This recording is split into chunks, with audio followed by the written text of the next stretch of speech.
Bonjour, je suis Hervé Poulard, enseignant en économie et gestion au lycée Darius Milhaud au Kremlin-Bicêtre dans le Val-de-Marne. Je suis référent numérique dans mon établissement et je suis membre contributeur formateur du groupe de recherche et d'expérimentation pour l'informatique disciplinaire en économie et gestion à l'Académie de Créteil. Cette présentation s'adresse aux collègues de mon lycée, aussi bien qu'aux interlocuteurs académiques des autres académies, aux chefs d'établissement qui souhaitent, comme moi, voir déployer la certification des compétences numériques en lycée avec la solution PIX qui est nouvelle à l'heure de cette présentation et que j'ai pu expérimenter depuis l'année scolaire 2017-2018. La mission, finalement, quand on y réfléchit et qui est centrale, c'est que finalement, il s'agit de quoi, globalement? De réussir à certifier chaque élève, si c'est possible, à son meilleur niveau pour chaque compétence dans le domaine numérique. Euh, on va voir tout à l'heure le référentiel. Globalement, on est face à une situation où, sans avoir véritablement de temps inscrit pour cela, il nous faut savoir si on va être capable de le mettre en place. Ça va se passer où? Au lycée, à la maison? Ça va se faire librement, sous contrainte? On aura préparé une progression ou pas? Ça va se faire en temps masqué? On va trouver des moments réservés? Toutes ces questions, on se les pose dans chaque établissement si la volonté est là, mais que la difficulté existe. Alors, comment tout cela commence? Eh bien, la page d'Eduscol sur le cadre de référence des compétences numériques pour l'école et le collège a été mise à jour en septembre 2017 et ça m'a permis de me retrouver en situation d'entendre parler de PIX dans certains médias avisés pour vulgariser de telle sorte qu'aujourd'hui on a même une page Wikipédia qui est très bien faite sur PIX avec même un focus que je fais maintenant sur l'issue plus générale en termes d'insertion professionnelle car j'y ai appris des choses, même connaissant bien le sujet PIX, j'ai appris des choses aussi grâce à Wikipédia, notamment qu'il est valable pour une durée de 3 ans seulement, et tout de même, n'en soyons pas surpris. On peut par contre la passer plusieurs fois régulièrement, avec des délais assez courts. Voilà, donc PIX, qu'est-ce que c'est? Eh bien, le site lui-même se présente. PIX est un service public en ligne gratuit d'évaluation et de certification des compétences numériques qui s'adresse à tous les citoyens, donc avec une première échéance pour les collégiens à partir de la classe de 4e, avec un objectif en fin de 3e, pour les lycéens avec un objectif en fin de terminale, pour les étudiants bien sûr et leur CV. Les épreuves PIX sont corrigées de façon automatique. Ce sont des tests adaptatifs qui vont évaluer les savoir-faire avec des épreuves dites défis où on doit agir dans son environnement numérique habituel pour répondre à une question ou résoudre un problème. On y évalue les connaissances, on y évalue la sensibilité aux enjeux du numérique avec des épreuves qui pointent les avantages et inconvénients liés au numérique. Donc voici enfin les 16 compétences regroupées en 5 domaines. Je ne vais pas les détailler ici. Elles sont donc toutes à travailler et elles correspondent bien donc au référentiel européen. Comment ça se passe en pratique? Un élève va se créer un compte en ligne, son compte est personnel. L'élève va pouvoir le conserver dans le reste de sa scolarité et pour sa vie professionnelle. Il suffit de disposer d'une adresse mail. On conseille aux élèves d'avoir une adresse mail sérieuse. Les élèves donc passent ensuite des tests de positionnement en ligne. Chaque test porte sur une compétence, est composé de 20 épreuves maximum, proposées en fonction de la réussite ou de l'échec aux épreuves précédentes. Les épreuves ne sont pas chronométrées, sauf mention contraire. Les élèves se font ainsi leur profil. Alors en illustration, on a un profil d'élève déjà un peu avancé qui gagne ses PIX. Et sur plusieurs domaines, il est monté à un niveau 3 ou 4. On reverra encore de ces profils dans la suite de cette présentation. Donc avec une barre de progression. Les élèves vont pouvoir partager leur profil avec l'équipe pédagogique et chaque collège et lycée dispose d'un compte établissement PIX qui lui permet d'accéder au profil des élèves. Donc on peut organiser sur cette base un accompagnement adapté. Il suffit, par exemple dans mon lycée, qu'un élève saisisse, après avoir cliqué sur un bouton envoi, un code qui est propre à mon lycée et je récupère toutes les informations, nous le verrons tout à l'heure. Et en fin d'année, donc, on va pouvoir organiser une certification. Je ne m'étends pas là-dessus pour l'instant. Alors, concrètement, dans notre lycée, qu'est-ce qui s'est passé? Eh bien, j'ai eu la chance en novembre 2017 de passer à la Tour Gamma près de la gare de Lyon et lors d'une réunion, ouvrir le compte établissement et lancer cette expérimentation. Comment s'y prendre ensuite? Eh bien, en parler, faire équipe, que ça soit l'affaire de tout le lycée. Donc le bon endroit, c'était la commission numérique, et à chacune des commissions numériques, j'ai pu donc à la première, alors à chacune en parler, à la première présenter ce qu'était Pix, expliquer qu'il y avait un intérêt pour notre lycée à le faire. On était expérimentaires, nous n'étions que 2 lycées à l'automne 2017 dans l'académie à s'intéresser à Pix et à vouloir le faire. Un peu plus tard, on explique la relation que l'on a avec Pix. Pix, c'est une petite entreprise très humaine. Le chargé de communication est venu au lycée, on a travaillé ensemble et on a commencé en commission numérique à débattre. Un professeur documentaliste très engagé, très certaine de pouvoir généraliser la chose. Un professeur d'ICN, par contre, pensant qu'il y a quand même des bémols et que tout le monde n'aura pas la facilité de se certifier, mais chacun peut se certifier à son niveau. Pour généraliser et impliquer tout le monde, j'ai fait le choix pratique aussi d'installer l'application Pix avec un raccourci favori parmi toutes les autres applications de l'ENT monlycée.net. Donc je le présente ici comme un connecteur. En vérité, c'est un simple raccourci et surtout avec le souci de donner à la disposition de tous les usagers du lycée le code établissement pour se lancer soi-même en toute initiative personnelle et pouvoir partager avec le référent numérique qui dispose du code.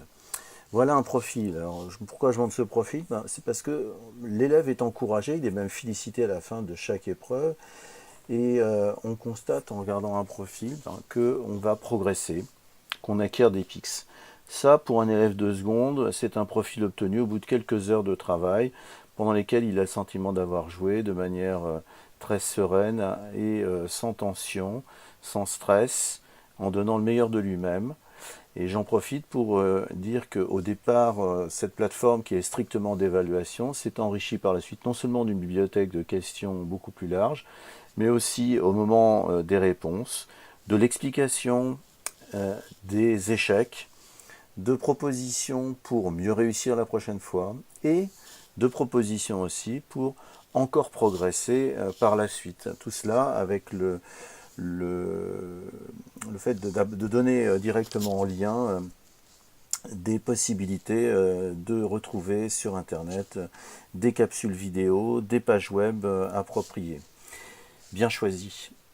Voilà. Donc, que se passe-t-il pour moi qui récupère en tant que référent numérique? Eh bien, moi, si je me connecte avec le compte établissement, je récupère en back-office tout ce qui a été partagé avec ce code d'établissement et je peux donc faire un suivi immédiat des élèves. J'attire votre attention sur la capture que j'ai choisie ici. L'élève Chatouza était à 155 pics pour avoir travaillé 8 domaines sur 16. Elle est montée immédiatement à 260 dans la même journée parce qu'elle a cherché à montrer son niveau. Elle était un peu polyvalente et elle a pu très rapidement s'élever à 260 pics, ce qui était pour elle et pour nous tous assez encourageant. Donc à partir de là, on va pouvoir exporter en CSV. Le CSV va permettre aux référents de pouvoir faire l'analyse des résultats domaine par domaine, élève par élève. Alors là, je vais essayer peut-être de grossir la chose. Voilà, ici on voit le score et le nombre de domaines qui ont été travaillés. Ici, on a quelqu'un qui est arrivé à 453 pics, mais a travaillé dans tous les domaines en s'élevant à peu près au niveau 4 ou 3 dans chacun des domaines, ce qui est déjà en soi un bon objectif. On continue à faire le point à chaque commission numérique. C'est maintenant le printemps 2018. Les commentaires, on constate que Pix est au point, que les classes et les collègues expérimentateurs ont repris leur engagement. Le chargé de Pix est venu au lycée le 5 avril, il a expérimenté avec nous et on a préparé ensemble la certification de juin qui était tout à fait nouvelle. Donc cette première séance pionnière de certification a eu lieu au mois de juin 2018. Nous avons eu 9 certifiés, soit 100% des présents à la certification, puisque cette certification, elle est certaine pour tout candidat. La question est de savoir s'il va accéder à un bon niveau et dans chacun des domaines. Donc voilà, on a accompagné Pix toute l'année. Donc je ne vais pas m'étendre ici sur le protocole qui permet de monter en pratique la certification, mais avec Pix, nous avons des documents de travail internes qui nous ont permis de bien s'y préparer. Notamment, j'ai envoyé un CSV moi-même à mon tour des élèves qui pouvaient se présenter à la certification.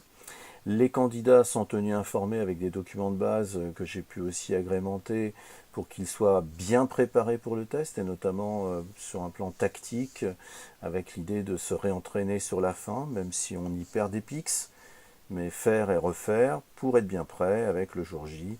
Le fait est qu'on vérifie avec carte d'étudiant ou pièce d'identité avec photo, on vérifie l'identité de la personne.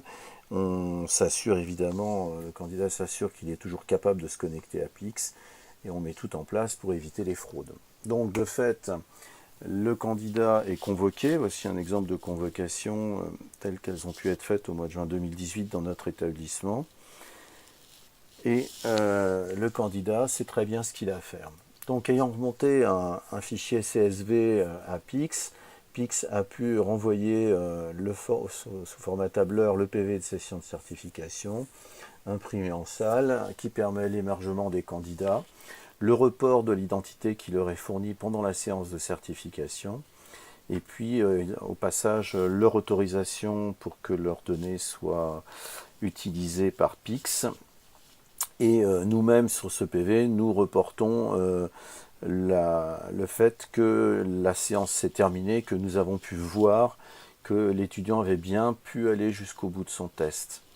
Donc ce traitement manuel pendant la séance est ensuite reporté dans un traitement numérique qui est remonté à Pix. Pix a ensuite mis quelques jours pour sortir les résultats. Donc nous n'en avons que 9 candidats. Nous voyons qu'ici tout est validé. Alors je vais agrandir un petit peu pour mieux voir. Donc chaque session prend un numéro. Il y a un début de session. Bon, ici on a commencé à 9h10 du matin. On a dit que c'était 2 heures maximum. Il est intéressant de constater ici par exemple qu'un candidat a passé 13 minutes pour valider 217 pics, dont un niveau 5 ici déjà dans un deuxième domaine. Je sais pas, après il y a tous les autres qui suivent. Donc certains sont très habiles, d'autres ont consacré du temps et ont pu jusqu'à 10h52 se battre pour avoir leurs pics. On note au passage que le -1 ici indique qu'il y avait un profil prétendu au départ et que le candidat n'a pas réussi. Il a passé du temps, a eu du mal à refaire et peut-être pas assez entraîné pour pouvoir refaire ce qu'il avait réussi précédemment. On constate bien ici évidemment qu'il n'y a aucun intérêt pour les élèves, et les élèves sont très partants et ne trichent pas, ils collaborent, ils refont avec leurs camarades quand c'est nécessaire, sinon ils sont très autonomes là-dessus. Et ils ont bien compris qu'il ne s'agit pas de gagner des pics, mais il s'agit d'acquérir les compétences, savoir et savoir-faire. Donc cette certification s'est faite pour chacun, tout le monde est certifié avec des niveaux qui peuvent être divers. Voici un exemple de certification obtenue, puisque comment ensuite assurer l'authentification de ce niveau? Eh bien, toute personne qui s'est créé un profil voit apparaître dans son profil prétendu par la suite, dans un petit sous-menu « Mes certifications ». Et ici, je suis fier, a pu afficher depuis le 5 juin 2018 qu'une certification a été obtenue avec un score de 123 au lycée Darius Milhaud. Donc 123, c'est pas terrible. En vérité, il s'agit d'une étudiante de BTS première année que j'ai connue l'année dernière et qui actuellement va pouvoir à nouveau refaire une certification et améliorer son score. Voilà, donc nous y voici justement, nous sommes en 2018, rentrée 2018, et nous allons recommuniquer pour déployer plus massivement, plus efficacement cette certification. Comment faire? En parlant, ici le lycée a tweeté sur les résultats du mois de juin. J'ai réfléchi pour l'assemblée plénière de pré-rentrée, j'ai eu la chance d'avoir 5 à 10 minutes de temps de parole pour mobiliser et impliquer les collègues. avec un document A4 réfléchi en tant que document de communication. J'ai essayé d'apporter des arguments, donnant l'attitude PIX à nos élèves, c'est ça, on parlait positivement, les mobiliser, qui comprennent qu'ils peuvent par eux-mêmes valider des compétences informatiques dans un système officiel, c'est pas un gadget, personne ne connaissait PIX à ce moment-là, éprouvé puisque nous avions fait une expérience positive de A à Z pendant l'année scolaire, précédente, et donc cette solution est à nouveau disponible pour l'établissement. Donc réexpliquer ce qu'est PIX en le vulgarisant en quelques mots. Le rôle de l'enseignant, il visite la page de description de projet, il faut que chacun d'entre nous au lycée sache de quoi il s'agit. Lui demander d'en parler positivement aux élèves, d'orienter les élèves intéressés, quel que soit leur niveau, vers moi, le référent numérique par tout moyen. Il peut lui-même, le professeur, prendre les choses en main avec moi, trouver ensemble des modalités originales d'organisation, je vais en reparler, et puis envisager l'accès aux salles informatiques, et cela pouvait se faire jusqu'à la réforme du lycée à travers l'accompagnement personnalisé. Alors avec quel résultat? Le score prétendu par les parcourants pendant l'année est partagé avec le référent numérique. Celui-ci organise en fin d'année une ou des sessions, donc là pour juin 2019, c'est un certain nombre de sessions qui vont être ouvertes, puisque maintenant on fonctionne à grand régime. Et les élèves donc, qui sont identifiés comme actifs dans PIX vont pouvoir participer à cette certification. Chaque élève va obtenir à l'issue un niveau PIX certifié pour les domaines qu'il aura préparés. Voilà comment j'ai essayé d'expliquer en quelques mots le principe.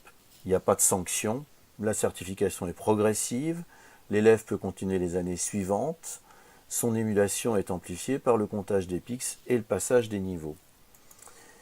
Alors, il m'a fallu, donc j'ai lancé, j'ai eu cette année évidemment plus de monde que l'année précédente, et j'ai pu relancer grâce à l'ENT, monlycée.net, à une liste de diffusion des professeurs d'AP pour pouvoir envisager les choses. Donc j'ai été un peu plus précis avec 3 niveaux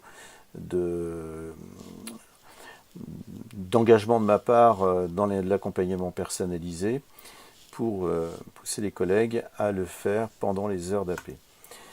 Alors, donc, pour faire le bilan, on a des classes actives en 2019 avec lesquelles j'ai dû utiliser un code de campagne. Alors, le code de campagne, ça a été perçu cette année comme un sous-code établissement qui permettait, le code de campagne étant rattaché à une classe, de pouvoir filtrer sur les classes, puisqu'il fallait pouvoir redonner aux professeurs les résultats de leurs élèves. Donc là, ça s'est fait dans pas mal de secondes GT, générales et technologiques, dont les secondes Euro, une seconde à projet Erasmus+, et bien sûr les élèves d'enseignement d'exploration en informatique et création numérique. Tous les élèves de première sciences et technologies du management et de la gestion ont été dans l'affaire, et ma classe de terminale STMGRHC aussi. La terminale ST2S qui avait bien fonctionné l'année précédente a continué, ainsi que le BTS SP3S, et aussi des secondes du préparant le baccalauréat professionnel. Alors pour 2020, ce que je pense pouvoir faire, c'est utiliser a fortiori le code de campagne et aussi une application Pixorga dont je n'ai pas le temps de parler ici et qui va nous permettre encore de travailler à plus grande échelle. Et pour quel public l'année suivante? Eh bien cette fois-ci, en prenant tous les élèves de seconde qui ont tous obligatoirement un enseignement de sciences numériques et technologies, je peux participer en co-enseignement avec les 12 classes du lycée pour trouver quelques instants et avoir un suivi annuel sur PIX. Donc là, grâce à cette opération, le lycée va pouvoir généraliser cette certification numérique.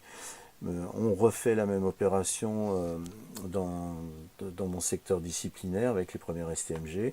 Les terminales STMG, bien toutes, puisqu'elles le faisaient en première.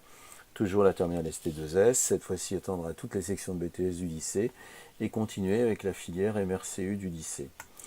Voilà. Alors, bien évidemment, il faut rester très ouvert, et j'en reviens toujours à cette idée, c'est que n'importe qui dans le lycée, même les personnels pour leur propre formation, leur propre épanouissement, utiliser le lien à partir de l'ENT vers PIX. Voilà. J'espère ne pas avoir été trop long et vous avoir ennuyé. J'espère donner envie à tous, que ce soit donc les enseignants de mon lycée, les interlocuteurs académiques pour les besoins de déploiement dans leurs académies, les chefs d'établissement, pour faire profiter le plus grand nombre d'élèves possible dans cette certification numérique avec PIX. Merci de votre attention.